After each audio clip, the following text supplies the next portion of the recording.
Welcome to Scar Beautiful. I'm Andrea Castile-Smith. Today, I'm going to share with you a story of triumph over tragedy, beauty from ashes, and just that ability to get back up. Because I believe that it is through our stories we inspire healing in others, get perspective of other people's challenges and their victories, and more importantly, we discover within ourselves the true depth of beauty from the hardships we overcome. This is Scarred Beautiful. Today's story is about a very dynamic woman who's beautiful, talented, had everything going for her. Yet tragedy hit, and she experienced betrayal, sickness, and in the midst of the storm, she finds out she's pregnant. This is Ericka's story. Prior to my scar, life was pretty light. I have a really strong family and huge support system, and they're my entire backbone, and they kind of showed me that I could, that the people in my life were there for me and meant for me, and that they were always looking out for my better interest. And I learned quickly that that wasn't always the case. My ex-husband showed me that I couldn't always trust people as strongly as I thought. We entered into our relationship at a young age, but progressed into adulthood over the span of an 8-year relationship. He has a public career that is difficult to navigate through. It's highly stressful, and I understood that and excused some of his behavior because of it. The more successful he became, the colder his actions, the more hurtful his words became, and more controlling he made my environment. The toxicity of our relationship had put me in the hospital with a stress condition, and I was down to 100 pounds, and I was just a newlywed trying to make it work, feeling isolated from my family because of the embarrassment of being sick and not trying to tell anyone, and of his mental abuse, and it was hard and it was difficult. The week that my husband chose to no longer work on our relationship or to put forth any effort is the week that I found out that we were pregnant. Because of my condition, the pregnancy was kind of fighting everything off, and I felt great and I didn't feel sick. But eventually I realized that I was pregnant, and at that time, he did not take the news well. I received text messages of abortion options and came home to $1,500 set on the table. And he left for work that week on a business trip to where another woman I know now awaited him. And I knew what I had to do, and I felt abandoned and alone and scared. At that point, it did, I thought there's a baby, like there's a full-blown baby going on in here, and I thought because I was healthy that, it was kind of meant to be, and every pregnancy is obviously meant to be, but I struggled, and I went back and forth with the thought of maybe trying to do this alone. The decision was difficult. I was alone through most of the process, except for my mother, who was, always kind of by my side, but so yeah, the decision to abort was not an easy decision at all. I went through that process alone. My mother was with me, but my spouse was not, and he was non-communicative. Once I told him what I was doing, that was set. And the scar from it really just showed me that I can, all of my trust in words and promises faded. We had said vows, we had talked about these things, and to have that really within a week just kind of slipped away from you was the most traumatic thing that I've ever really experienced in my life. And I thank God for my family. My yoga practice, my meditation, my breath fueled my strength. It helped me realize that I was strong in some of this pain that I had endured. I was a fighter. And so all of that kind of combined helped me get to this place of this self-care where I was able to completely be myself with myself and know that I was strong enough to do that. My mom and dad, they're gems. I don't know any other people like them or any other people with their kind of love and compassion, not just for their family, but for all people. And they showed me really to come at everything with love, and I continue to do that. I will always live through them and through their work that they have shown me. But family is everything and support is everything, and it doesn't have to be blood, but finding that backbone of support for people that will look out for you is vital. And if it's a doctor or a friend or counselor, whoever it may be, a support system is vital. I learned to second guess a little bit. I learned to think of myself, to not be so quick to put someone above myself, to always have that self-care, to always be looking out for myself, because I did get a little lost. And yes, you're supposed to do that, but I was not taking care of myself in the process, and I will always have that self-care from here forward. Scarred Beautiful, for one, it provides me with a safe space to be okay. Scarred Beautiful is here for you, to get more information, and I will always be a voice for women in similar and like positions. I am Ericka, and I am Scarred Beautiful. This story is really hard for me personally. It just was really hard to hear all that Ericka went through, and I'm grateful that she had a family who surrounded her in that time, and she found comfort in them, and through it all, she has found healing. Her story is very tragic, though, and I'm grateful that she was willing to share it with us. Let me introduce you to my amazing panel of experts and good friends. First is Elisa Medina. She's a health and wellness coach. She is the co-founder of Medina's on Mission, which serves people with health and wellness in one-on-one. It's amazing, and I'm part of that. I'm one of your clients. You also were a pro-life, the CEO of a large organization here that was pro-life here in Tucson, Arizona. You built clinics and services and programs for families, and we'll get into that a little bit more. But thank you for coming. Thank you. I'm glad you're here. Me too. Dr. Maria, this is Dr. Maria Lugo. She is a medical doctor in reproduction of endocrinology. You've studied with the CDC, right? You've also done huge women clinics in Mexico City. You were the director of a women's clinic, a hospital.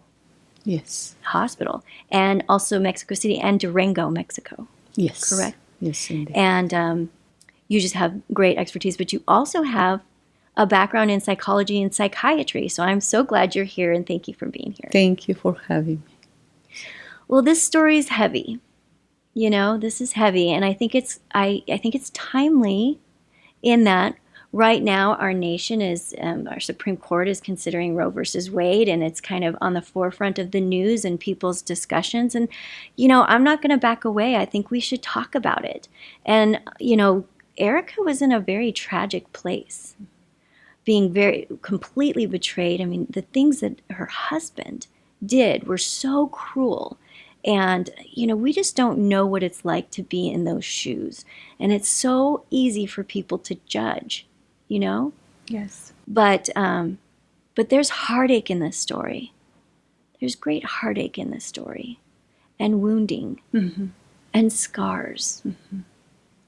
Do you want to discuss some of the things that you feel and just kind of some of your experience? Let's talk about what your clinic provided. In your nonprofit organization, of which you were the CEO and began these programs. And these were your programs that you inspired and did by putting clinics for ultrasounds. In Arizona, it's the law. You cannot have an abortion without having an ultrasound. So you provided ultrasounds next to those abortion clinics, and you provided them for free. Yes. You also provided services for people who had a child, were pregnant, and it was unexpected. And they were in a circumstance, if they're in a circumstance where they don't have anything and they're worried, you provided services that would give cribs and formula and, equipment and just help clothing. You would provide that and kind of surround these families. I've met a couple of those young couples and their baby that came through your program that they were considering abortion but lived and changed their mind. I love that you're not afraid to talk about this. What I really appreciate about Scarred Beautiful is we are bringing faces to issues. And I think in particular, when it comes to the debate over abortion, we forget that there are real people involved, all kinds of people. I mean, over 60 million preborn children have lost their lives since Roe v. Wade. That's a lot of moms and dads. 60 million? 60 million. That's heartbreaking, right? It's almost too large of a number for us to comprehend. And yet all of those children had a mom and a dad and grandparents. So this is always, to me, a humanity issue that touches all of us. And so again, as difficult as it was to hear Ericka's story, I think it's important for us to again see faces. And I got involved in this kind of work because I faced my own unplanned pregnancy. And similar to Ericka, I was with a man who was not a good man. And actually, he had already participated in 2 prior abortions. So this was something that wasn't new to him. And I was not feeling fit to be a mother at that time. And I think, although I believe that there's never a reason to end the life of a human being, at the same time, I can have compassion for the human being who is struggling to make that choice. Does that make sense? And so again, I think that as we are considering the future of a possibility where abortion is not a constitutional right, there will still be women like Ericka. There will still be thousands and millions of Americans who are facing an unplanned pregnancy, and I think that we need to be part of that solution. And that's what we were at Hands of Hope, and there are thousands of actually pro-life pregnancy resource centers all across the country. And regardless of what happens, I think we as believers need to be the solution, need to be the boots on the ground, need to be the neighbor to the woman like Ericka who's feeling isolated and not supported, and love them. And love them well, not just with our votes, which I think are very important, to vote our values, but to love them practically, to actually take them by the hand and say, Andrea, how can I help you? How can I be there for you? And so, this issue is so near and dear to myself and my family and to our community and to the world, that we cannot shy away from talking about it. If ever a time. Dr. Maria, you actually have a very deeper and more profound understanding because you worked in a country that did not allow abortions in a women's center where you would probably see some of the most horrific situations because abortion wasn't available.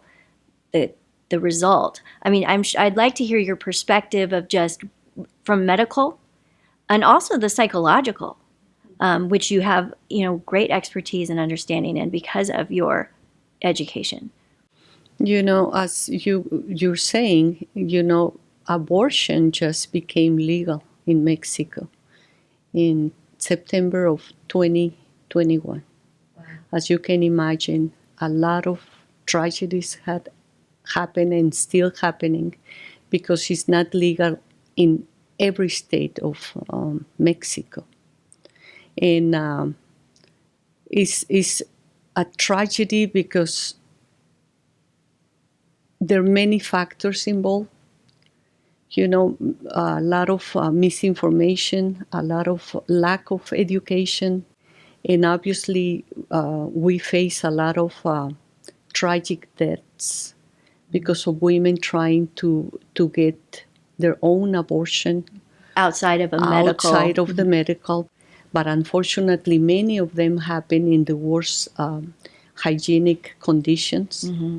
And one of the tragic deaths were, the consequences or side effects were like hemorrhages, infections, and the mother dying. Yeah. And you couldn't even report that because it was illegal.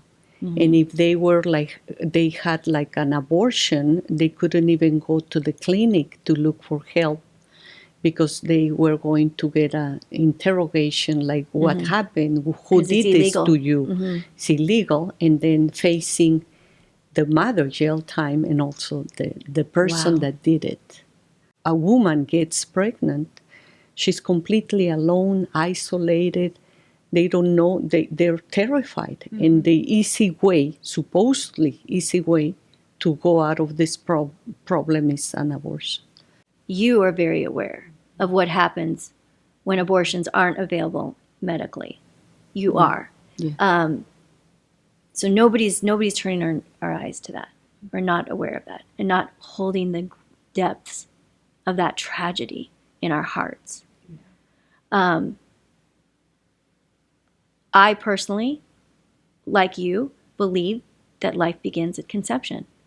That's when life begins, and that life needs to be protected. And I think the sad thing is that these women are alone, Yes. and they don't have options. And we as a church or we as a society do not surround them and support them in those moments. Right. My children, I could not have children. I'm barren physically. I could not have children. I tried. We have adopted children. And those mothers chose life, and those lives are my life. Right. So valuable, so brilliant, so beautiful, so hopeful. So I'm so grateful to them. We need to be surrounding these women because, like Maria said, when a woman feels isolated, afraid, and ashamed, that's the perfect storm for how can I get out of this? What is women nowadays, because of science, they know that they're carrying a life. They know that they are housing another human, but because of the conditions that they're in, they're having to choose between really three of the lesser evils. I can terminate the pregnancy. That will be the quickest in their mind. I can choose to continue the pregnancy, but what does that mean for myself and my child? Or I can place for adoption.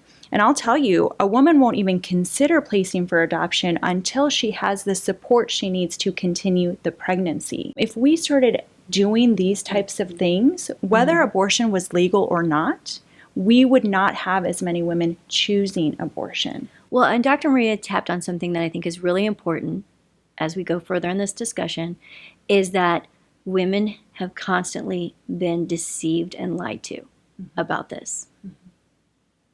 First off, I hear people say, well, if everybody has a baby that's unwanted, we'll have too many babies. There is a waiting list for adopted babies that goes 3 years long. People wait 3 years. Wow.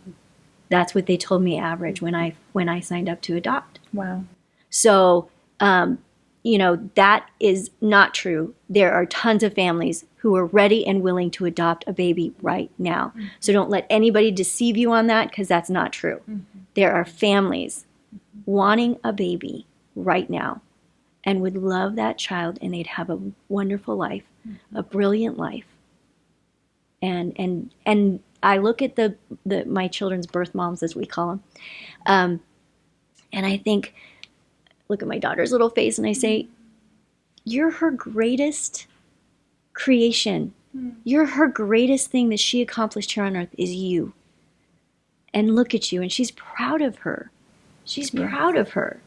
This is not a sad story. This is her pride, And so that's one lie. The other lie that I think is very sad is that women who do get an abortion, they try to say, well, you can't grieve because it was just a procedure. It wasn't actually a life. And in their soul, in their heart, there's wounding. Yes. And I have to say, in Scar Beautiful, I get these calls all the time, and they all say the same thing. And I know what their scar is. They say, well, if you knew my scar, you wouldn't forgive me. Yeah. There's so much shame. And you wouldn't call it beautiful, they say. Like they're like, you don't understand. And I go, we're talking about abortion, aren't we? That's the thing, is that these women are hurting, and we need to be able to provide them healing. And let's be honest and open and allow women to talk about their stories, like Ericka. And if there is pain and hurt, let's deal with that, because there is a level of grief. And I know, Elisa, you had a program just for that. Yes. And you also had a program to come around these families. Yeah. I'd like you to discuss, because you did bring answers to that grief.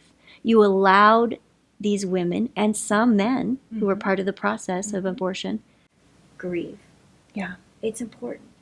I think that God is in every step. So he's with the woman who's afraid and concerned and unsure. He's with the woman that chooses to continue the pregnancy or place for adoption, and he's with the woman who chooses abortion. sometimes we don't want to be with all of those women, but Jesus is with all of those women. And so we started asking questions at our organization. How can we show love to the men and women who have experienced pregnancy loss of any kind, but in particular abortion, because they are hurting and they don't have a place to grieve. And so we established a program where men and women could participate with other men and women who were in a similar situation, grieving the loss of their children. And it was the most transformative thing I had ever seen. These men and women would come, it was about a 4-day retreat. They would come on Thursday, heads down, so ashamed, right? Because they feel ashamed. And then, sometimes the media and even, Christians add to that shame. Oh, yeah. I mean, when Ericka's story first aired on The Scarred Beautiful, the attacks against her, and I understand people's passion. I'm with them. But we don't need to attack these women. We need to comfort them, right? With God's truth. Yeah. With truth. With God's truth. understanding and compassion. Because it's very easy to judge because it's not you, the woman that was in their shoes. Right. We don't know what it's like to be in their shoes, nor should we ever. And this is not a sin that's greater than God, that He doesn't forgive. His mercy triumphs over judgment, and love covers a multitude of sins. What these men and women need is to experience the love of the Father. What a lot of people don't know, too, is people who grieve their first abortion will often not have a second, where if they haven't been able to grieve the loss of their first abortion, they will oftentimes have a second abortion. And so we were able to walk them through that forgiveness, not only of them knowing that the Lord forgave them, but them forgiving themselves. Exactly. And bringing honor and dignity to that unborn baby. And so again, they would start with their head down, totally ashamed. And at the end of the weekend, their countenance was totally different because they had been able to walk through the grieving process of the loss of a child. This is what it means to be pro-life to me. Pro-life to me is all of this, coming alongside the single mom, coming alongside the adopted family. It also means being the church. Yes, absolutely. So I just think, if I can challenge people who are watching, do something practical with your passion. Look around. It's not hard to find someone who's in need. I mean, we have so many single moms caring for their kids right now. Use your voice, not just your vote. And love. To me, if we can be more loving, even as we approach this issue, 1 in 4 women have had an abortion. So this is in our families. This is in our neighborhoods. Let's not put up barriers. Let's build bridges to have these conversations with real people who are walking through these unplanned pregnancies. If you study the life of Jesus, you always see him with the person in pain. And when I used to train about this issue, I would talk about the woman caught in the very act of adultery, the Bible says. And the religious leaders, the believers of that time, Picked up the stone, right? picked up the stone. And what was the very first thing that Jesus did? He protected her. He stood in front He of her. shielded her. I like to imagine that he even covered her. That's how I picture the story when I'm playing it out in my mind. And then he leveled the playing field by saying, "He without sin, throw the first stone." So the first truth he told her was, "I love you. You are worthy of protection." That was the very first thing. And then after he protected her and after he leveled the playing field, then he said, "Go and leave your life of sin." There was an order. Sometimes we And he just want said, to yell. "Who is your accuser?" Yeah, and she said, "They're all gone. They're all gone." So we like to talk about sin. And Jesus himself said, "I'm not accusing you." Jesus himself. So I've taken that scripture and I've placed it on this issue. Amen. And that changed everything for me. Was I will speak You saw truth. her. I saw her. And I saw the way that Jesus loved her to truth. He did tell her the truth, but we want to say, abortion is murder. You can't do this. Look at your baby. But the first thing women need to hear is, you are loved. You're not alone. I will help you. That's the order in which we need to be loving on these women. Wow, thank you, Elisa. Before we go, I wanted to read a scripture. It's Genesis 2:7. And it says, "And the Lord God formed man of the dust of the ground, and he breathed into his nostrils the breath of life, and man, or mankind, became a living being." When he created the earth, he spoke. He said, "Let there be light," and there was light. He spoke, and the earth became, right?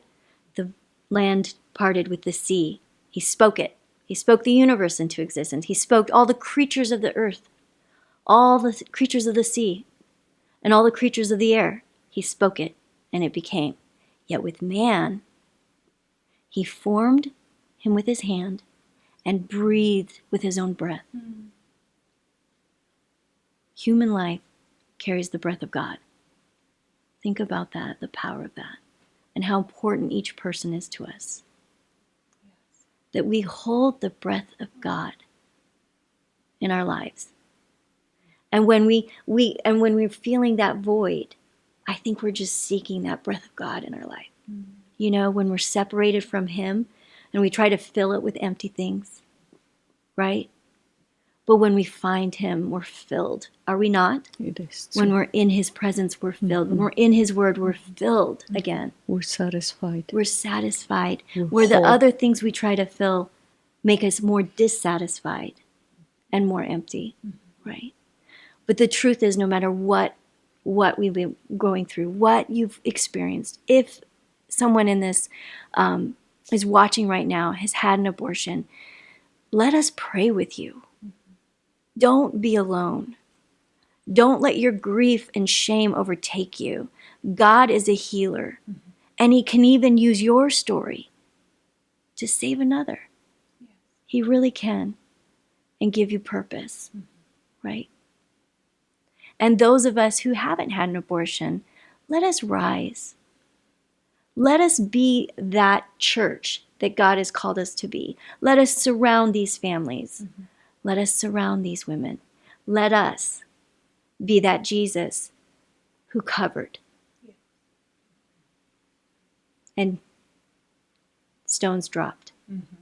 Amen. So let us pray. Thank you, Jesus. Thank you for this time. Thank you for touching our hearts and speaking through your word. Thank you for standing in the way and covering me in my sin and my despair, Lord. Thank you for taking my trespasses and separating them as far as the east is to the west. You said, "So far have my trespasses been removed from me." Oh Lord, thank you for your cross, that I am now saved, not because I deserved it, but because you did it for me and for us. Jesus, I pray for anyone who is now hearing this and this is heartbreaking for them. Lord, I ask for you to comfort their heart and speak words over them. Speak your truth over them. Let them experience your love and your grace right now. Lord, I ask that you be with the Supreme Court judges right now as they deal with this and they consider what the Constitution says. Lord, you speak life into them. You give them wisdom right now. And Lord, I pray for our country and I pray for the children that are yet to be. Lord, for them to have protection and honor and respect, that their voices do get heard and that we can speak for them as well. In Jesus' name, we love you. Amen. Thank you guys for being here. Thank you for leaning in, because a lot of people won't. And we'll talk about this because there's a lot of women out there that have lived this. Yes. And there's a lot of families that have been hurt by this. And so it's good for us to talk. And thank you for being here. Thank you for watching. And although we all on this panel have scars, we can tell you that God truly can change those scars to that which is scarred beautiful. God bless.